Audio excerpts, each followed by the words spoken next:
युद्ध उसको न्यायपूर्वक प्राप्त हो गया है, उसको करेगा तो उसमें उसको दोष नहीं लगेगा, प्रत्युत उसको नहीं करेगा तो दोष लगेगा।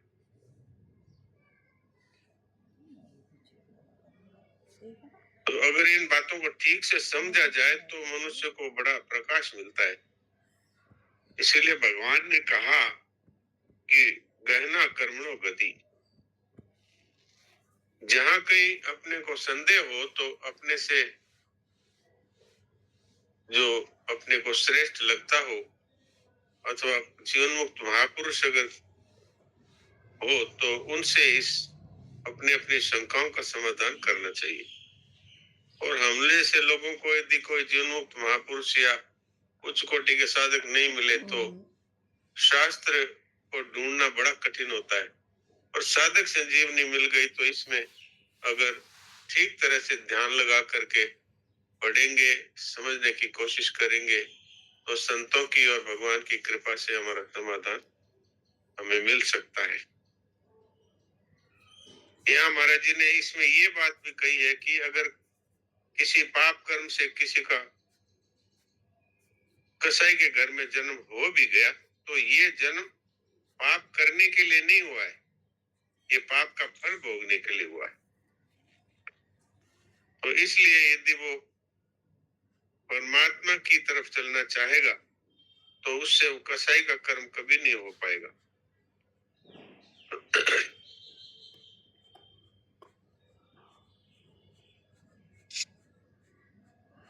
सहजम कर्म कौन्तेय स दोष में बिना त्यजेत सर्वारंभाय दोषेन तुमे ज्ञानी दिवावृता।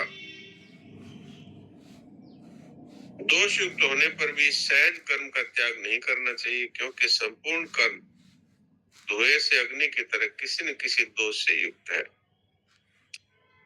स्वधर्म रूप कर्म को करने से पाप बन तो सकता है पर लग नहीं सकता। वास्तव में तो पाप लगता है अपने स्वार्थ और अभिमान से।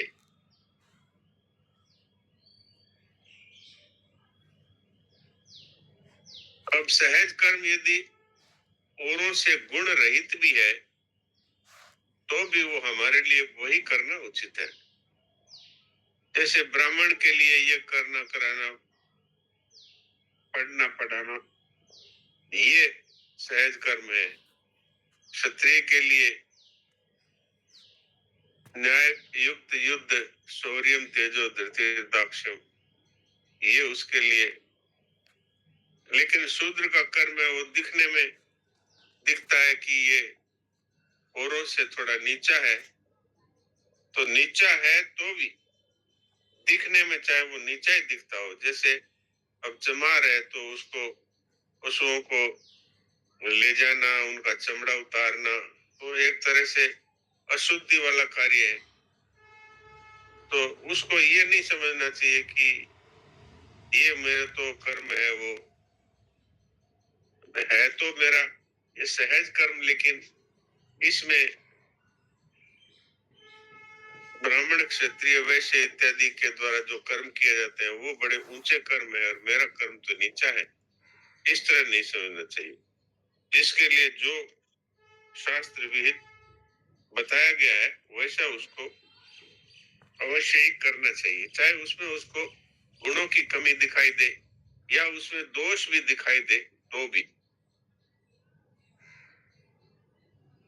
ब्राह्मण के लिए भी जैसे बताया कि भिक्षा है वो उसके लिए एक स्वाभाविक है, सहज कर्म है, लेकिन उसके लिए भी ऐसा होता है, उसमें भी कुछ न कुछ दोष आते हैं।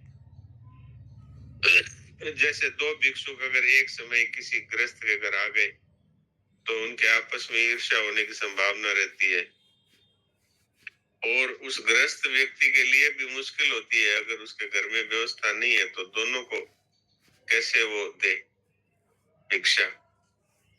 तो अगर नहीं दे तो पाप लगता है और दे तो हमारे पास ऐसी व्यवस्था नहीं है। तो इसी तरह से हर वर्ण में इस तरह से दोषों का समावेश दिखता है, लेकिन वास्तव में उसको छोड़ना नहीं चाहिए। सहज कर्मों को करने में दोष होता तो है पर लगता नहीं, पाप लगता नहीं। क्योंकि सारे ही कर्म है वो अग्नि में धुएं की तरह किसी न किसी दोष से युक्त होते हैं।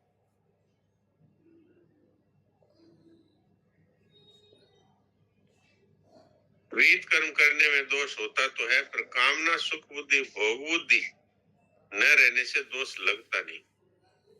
तात्पर्य ये है कि जैसे डॉक्टर का उदाहरण दिया महाराज जी ने कि अगर उसकी नीयत ठीक है और स्वार्थ भाव नहीं है तो ऑपरेशन में रोगी का अंग भी काट देता है तो उसको दोष नहीं लगता। प्रत्युत अगर वो निस्वार्थ भाव से सेवा की दृष्टि से करता है तो उसको पुण्य होता है।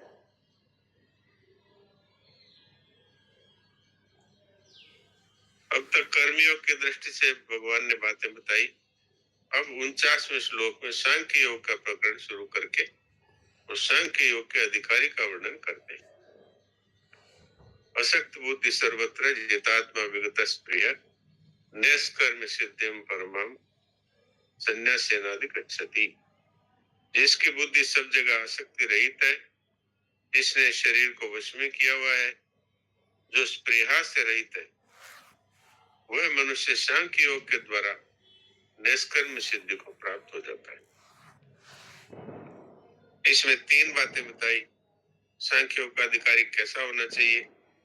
असक्त बुद्धि सर्वत्र, सब जगह उसकी आसक्ति नहीं रहती, अर्थात देश काल घटना परिस्थिति वस्तु व्यक्ति किसी में भी उसको आसक्ति नहीं है।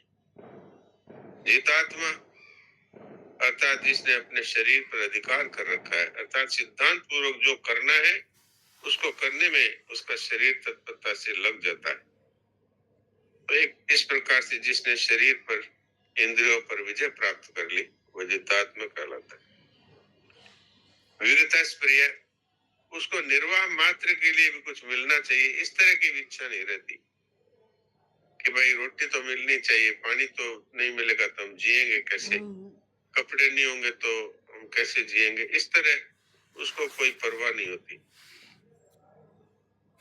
तात्पर्य ये है कि जो ज्ञान योग के रास्ते में चलता है, सांख्य योग के रास्ते में चलता है, साधन उस तरह का जो करता है तो वो उसको जड़ता का त्याग करना पड़ता है।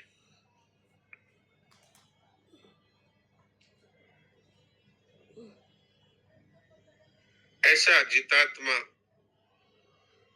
जो सांख्य योग का साधक है वो परम सिद्धि को प्राप्त हो जाता है। कारण कि क्रिया मात्र प्रकृति में होती है और जब क्रिया का के साथ वो लेश मात्र संबंध नहीं मानता तो स्वतः स्वाभाविक ही उससे अपने स्वरूप का बोध हो जाता है। अब ये खास बातें आपकी सेवा में रख दी। आप कोई और बात चलानी हो तो चलाइए।